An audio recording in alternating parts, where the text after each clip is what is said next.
After years of trying, years of crying, years of relentless self-pity, and a lack of discipline or even a basic understanding of what made what I watched or read actually good, I did it.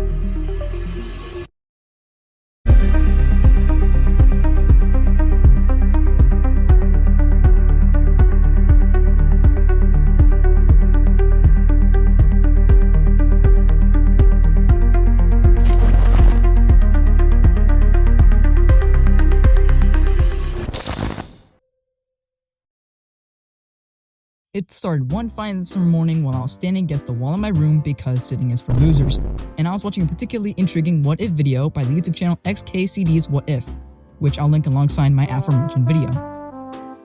In that What If, the stickman talks about magnitude quakes on the moment magnitude scale, and what would a magnitude 15 do to a city. And after a bunch of explaining and gibberish, the stickman ends with, "Sometimes it's nice not to destroy the world for a change."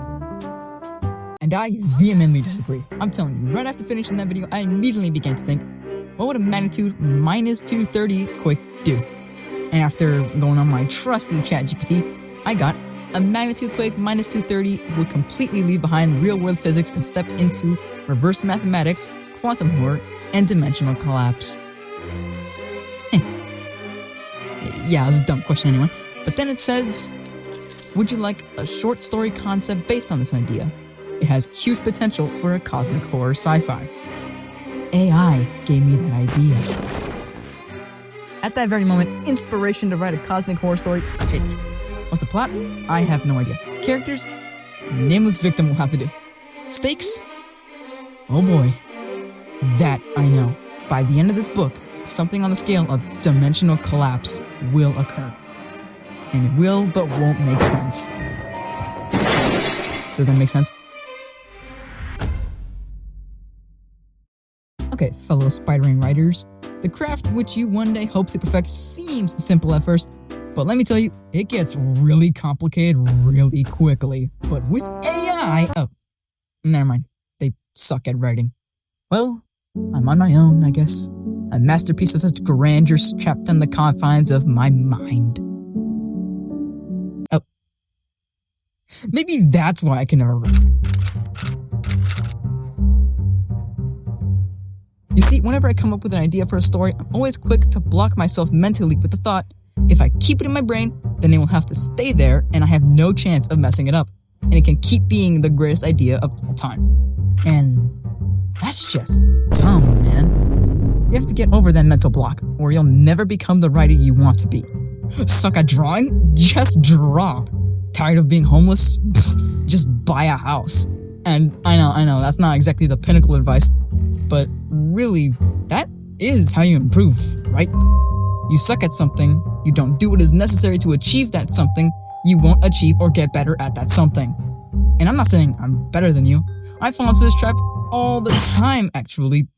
No, I don't, but, I need relatability points, so just follow along. What I'm saying is that we, as a society, have to get over this fear and just do it. But listen to me, you don't need to do it alone. And in my case, writing, I had to do it alone. YouTube videos weren't going to cut anymore, man. But I had one ace up my sleeve. Don't click left. Stay whilst I explain myself and the terrible thing I have told you. AI is an extremely sensitive subject in the online space, with people claiming, sometimes rightfully, that AI will steal our jobs, take over the workforce, take over the world, take over the universe, rule over the pitiful human creators. Basically, AI bad. But riddle me this, Batman. How do you use AI? Do you use it as a tool? Or as that thing in your box phone that'll solve all your troubles? That is to say, AI is just a tool, nothing more. A very powerful and useful tool, but a tool nonetheless. And this AI was the assistant I used to help me in my writing process. Instead of letting the AI write the entire book, I wrote the entire book. And along the way, I harnessed AI and its various uses to help me, not swoop in and solve my problems. Spell checking, vocab enhancement, research, etc. I used, not abused, AI in my writing process. And in my humble opinion, that is how we should view these tools. I'll say it again, these tools. We shouldn't allow them to dictate how we go through daily life We shouldn't, as I say in my second video down below, use them as emotional support, and we shouldn't let them spoon-feed information to us. Instead of asking a robot to solve 2 plus 2, we should just put the phone down and think for ourselves. 2 plus 2 equals 5. Now I know you're thinking, you hypocrite! You used AI to write your book! And to that I say, calm thyself, brave keyboard warrior. I used, not abused. There is a difference. For the first time in ever, I realized I had to stand up, sitting as still for lose, and get to work. So I did! And honestly, this will entirely fix your life. Sticking with a project and actually working on it daily, I'm depressed to admit, does actually work. All those motivational videos with way too detailed faces in those thumbnails are right, at least in this case. Dailying a project will keep the momentum up and diminish the risk of you falling out of touch with your project. And so, without much thought, I got to it.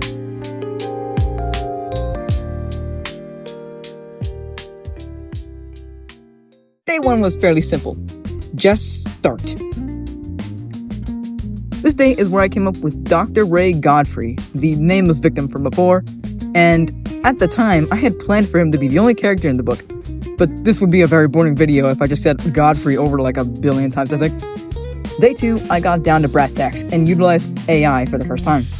I asked it to give me ideas for the opening of the second chapter, and it did. It gave me world-building ideas, it helped the pacing, and got various scientific facts corrected.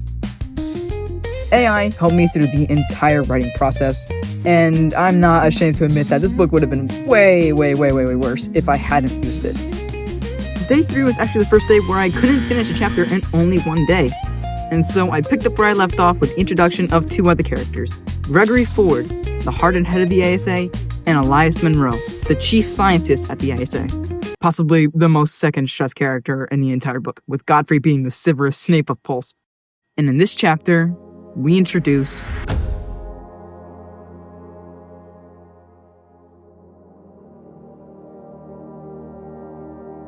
the signal acts as a catalyst for the mystery of the entire book. And if you think it's as simple and freaky as a signal, you are dead wrong. Day 3.5 is where I started working on chapter 3 proper. And this is where I started to hit my stride, to really understand what kind of book I want to make. That being a terrifying tragedy. You see, there is yet another character I haven't mentioned yet. Thomasin Godfrey, Ray's quiet, graceful wife. Her appearances are in chapters 1, 2, 3, and a bit of 4, and she acts as the emotional core of the book. While Godfrey is obsessed with the drive for discovery to the point of staying up for hours into the night writing formulas and calculating, so deep in his own thoughts that he starts to distance himself, Thomasin is the direct opposite, content and happy to support Godfrey at every turn, while also realizing, deep down, that she might be enabling the distance between herself and Godfrey. While there's more to talk about with the characters, I'll leave that up to you to think about when you get the book in your hands. Chapter 4 is where the story takes its first step into the terrifying realm of cosmic horror. And this is also a day where I realized that consistency is amazing. The feeling of being able to walk and just write and have it be good is pretty incredible, I'm not gonna lie. And whenever I got stuck, I would go to GPT and ask it to write out a scene following a particular, heavily scripted direction, and remarkably, it did again.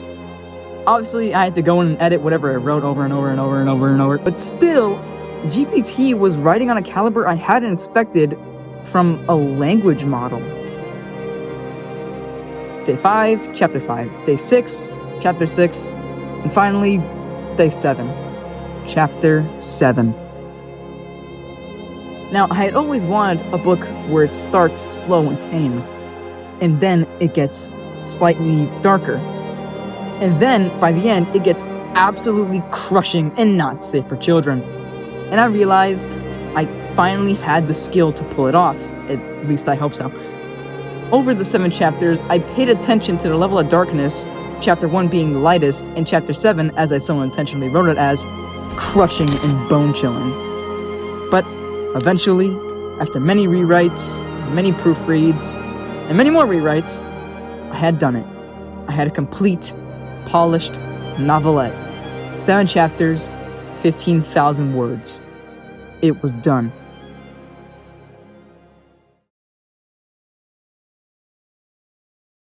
Before you click away, I'm super excited to announce that I'll be posting my entire book on Apple Books. To celebrate and allow as many readers as possible to enjoy it, the book will be completely free for the first 30 days after it goes live.